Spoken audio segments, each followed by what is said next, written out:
नमस्कार, one India news plus में आपका स्वागत है। जयपुर नूरानी मदरसा शास्त्री नगर में विचार गोष्ठी हुई, जिसमें अपनी बात रखते हुए इमाम अब्दुल हकीम साहब ने बताया, इस बात पर बहस नहीं है कि अदालतें वास्तव में स्वतंत्र हैं या सरकारी दबाव में काम करती हैं और क्या उनके फैसले न्याय की मांगों को पूरा करते हैं। इतिहास में ये सवाल बार बार उठता रहा है।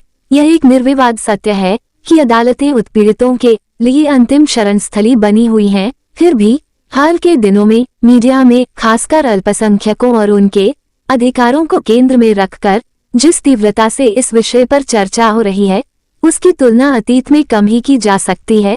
इस हफ्ते राजनीति के चूल्हे पर पहले से ही उबल रहा धुआं अचानक उबल पड़ा, जब जमीयत उलेमा-ए-हिंद के मौलाना अरशद मदनी और मौलाना महमूद मदनी ने एक के बाद एक सरकारी नीतियों और राज्य एजेंसियों की भूमिका पर सवाल उठाए और ऐसा करते हुए अदालतों को भी इस विवाद में घसीट लिया। इसके बाद जो हंगामा हुआ वह बहरा कर देने वाला था।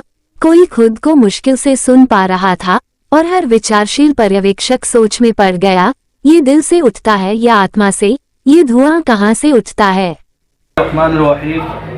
हमारी अदालतें और अल्पसंख्यक, ये धुआं कहाँ से उठता है? इस बात पर बहस नहीं है कि अदालतें वास्तव में स्वतंत्र है या सरकारी दबाव में काम करती है और क्या उनके फैसले न्याय की मांगों को पूरी करते हैं। इतिहास में ये सवाल बार बार उठता है। ये एक निर्विवाद सत्य है कि अदालतें उत्पीड़ितों के लिए अंतिम शरणार्थी बनी हुई है। फिर भी हाल के दिनों में मीडिया में खासकर अल्पसंख्यक और उसके अधिकारों को केंद्र में रखकर जिस तीव्रता से इस विषय पर चर्चा हो रही है, उसकी तुलना अतीत में कम की जा सकती है। इस हफ्ते राजनीति के चूल्हे पर पहले से ही उबल रहा धुआं अचानक उबल पड़ा, जब जमीयत उलेमा-ए-हिंद के मौलाना अरशद मदनी और मौलाना महमूद मदनी ने एक के बाद एक सरकारी नीतियों और राज्य एजेंसियों की भूमिका पर सवाल उठाए और ऐसा करते हुए अदालतों को इस विवाद में घसीट लिया। इसके बाद जो हंगामा हुआ वह बहरा कर देने वाला था। कोई खुद को मुश्किल से सुन पा रहा था और हर विचारशील पर्यवेक्षक सोच में पड़ गया, ये दिल से उठता है या आत्मा से? ये धुआं कहाँ से उठता है?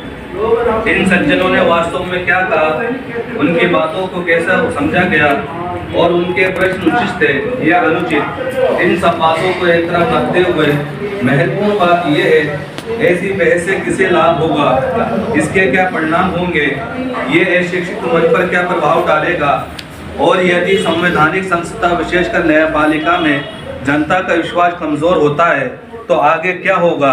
क्या इस पूरे प्रकरण को सस्ती लोकप्रियता, शारीरिक लाभ या व्यवसायिक लाभ की चाहत मानकर खारिज कर देना चाहिए या ये गंभीर मामला है? यदि इसमें शामिल दोनों व्यक्ति समान नेता होते तो उस स्थिति अलग होती, लेकिन वो बड़ी संख्या में भारतीय मुसलमानों के लिए पूजनीय आध्यात्मिक मार्गदर्शक है। उनके अनुयायी बिना किसी हिचकिचाहट के उनकी बातों पर विश्वास करते हैं। मौलाना अरशद मदनी दारुल उलूम देवबंद में सबसे वरिष्ठ शिक्षक हैं, जहां उन्होंने दशकों तक हदीस पढ़ाई है और हर साल हज़ारों स्नातकों को भारत और विदेशों की मस्जिदों और मदरसों में भेजते हैं। मौलाना